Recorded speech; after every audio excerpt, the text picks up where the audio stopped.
हम भी नहीं चाहते, क्योंकि ये देश की अस्मिता का सवाल है। ये बाबा साहब के सम्मान की बात है और वो लड़ाई हम लड़ रहे हैं। वो बाबा साहब जिनको डॉक्टर भीमराव अम्बेडकर से बाबा साहब भीमराव अम्बेडकर बनाने में मेरी पार्टी ने, हमारी पार्टी ने सबसे बड़ी भूमिका निभाई। साथियों, कई बार बात आती है कि ऐसा करते क्यों, ऐसा क्या है कि भाजपा और आरएसएस के पोषित विचारधारा देश के संविधान को गाली देती है, तिरंगे झंडे को गाली देती है, हमारे राष्ट्रगान जनगण मन को गाली देती है। मैं एग्जाम्पल अभी बता दूं, उसका कारण डीएनए में इनका विरोध। वो डीएनए कौन सा है, कहां से आया, कैसे आया, उसकी कहानी देश की आजादी से पहले चालू है। देश की आजादी में जब हमारे कांग्रेस के लोग बढ़ चढ़ कर हिस्सा ले रहे थे, अपने प्राणों की आहुतियां दे रहे थे, तो एक डरपोक वर्ग निकला जिसको ये लगा कि फायदा तो व्यवस्था से लेना है, लेकिन लड़ेंगे तो जेल जाना पड़ेगा, पिटेंगे। ये कहते हैं ना, कटेंगे तो बटेंगे। मैं कहता हूं कि लड़ेंगे तो पिटेंगे।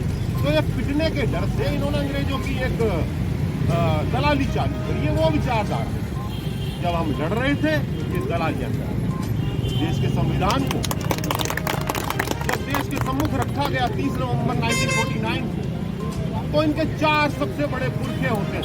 जब किसी भी का भाजपा से आरएसएस के लोगों से ये कहेंगे श्यामा प्रसाद मुखर्जी, ये कहेंगे दीनदयाल उपाध्याय, ये नाम लेंगे गोलवलकर का और ये नाम लेंगे सावरकर का, क्योंकि डॉक्टर हेडगेवार जो थे 1940 में उनका ध्यान दो। तो उसके बाद ये बचे, इन चारों ने 30 नवंबर 1949 को देश के संविधान को अस्वीकार करते हुए उसकी प्रतियां जलाई। देश की प्रतियां जलाने वाला डीएनए, देश के संविधान की प्रतियां जलाने वाला डीएनए, और ये कहा कि हम इसे स्वीकार नहीं करते।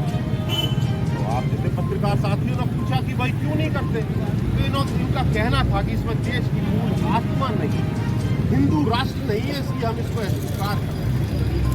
देश प्रगति पर चला हुआ, नए कानून बनने थे।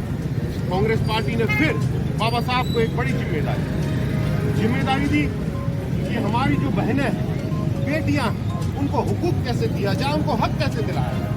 उसके लिए पार्लियामेंट की सब कमेटी का चेयरमैन आदरणीय बाबा साहब को बनाया। बाबा साहब हिंदू कोड बिल लेके आए, जिसमें पितरात्मक सत्ता में बेटी का भागीदारी भी थी और उसको तलाक का अधिकार भी। ये सब देख के इन्होंने बाबा साहब के पुतले जलाए। ये वो विचारधारा है जिसने पहले संविधान की प्रतियां जलाई, उसके बाद बाबा साहब के पुतले जलाए, उसके बाद ये आगे आ जाते हैं। ये क्रम धीरे धीरे चलता रहा। बहुत सारी फेहरिस्तें, अपने को जल्दी चल रहा है तो ज़्यादा नहीं गिना पाऊंगा। 93 की बात आती है, मैं आगे जवानी में आगे आ जाता हूँ। 1 जनवरी 1993 एक व्हाइट पेपर जारी करता है आरएसएस। उसमें फिर कहता है कि हम इस संविधान को स्वीकार नहीं करते, हम इस जनगणमन को स्वीकार नहीं करते, क्योंकि इसमें देश की आत्मा नहीं है। जाट पंचम के लिए गाया गया था, चमचागिरी का गान है, हम इसको अस्वीकार करते। पहले बाबा साहब के पुतले जलाए, संविधान के पुतले जलाए, उसके बाद जनगणमन को मना कर दिया कि हम इसको स्वीकार नहीं। फिर अगली बार आता है 26 जनवरी 2001 को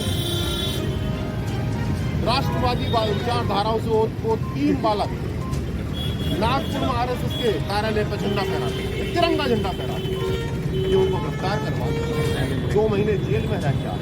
ये कहते हैं हम इस झंडे को नहीं मानते, संविधान नहीं मानते, बाबा साहब नहीं मानते, राष्ट्रगान नहीं मानते और राष्ट्रीय ध्वज नहीं मानते। क्या मानते? केवल और केवल फांसीवाद मानते। तो मैं आपसे ये कहना चाहता हूँ कि जो अमित शाह ने बयान दिया है, वो अपने पुरखों की जो विरासत थी उसको बढ़ावा देते हुए किया है। अब हमें क्या करना है? हमारा ये मानना है, कांग्रेस के लोगों का ये मानना है कि संविधान जो है इस देश की प्राण है, इस देश की आत्मा है और बाबा साहब उसके जिम्मेदार है। हम दोनों के हकूक की, उस दोनों के सम्मान की लड़ाई लड़ेंगे और जब तक इस देश का धूर्त गृह मंत्री इस्तीफा नहीं दे देता है या प्रधानमंत्री मोदी जी उसको बर्खास्त नहीं कर देते, तब तक हमारी ये लड़ाई बदस्तूर जारी रहेगी।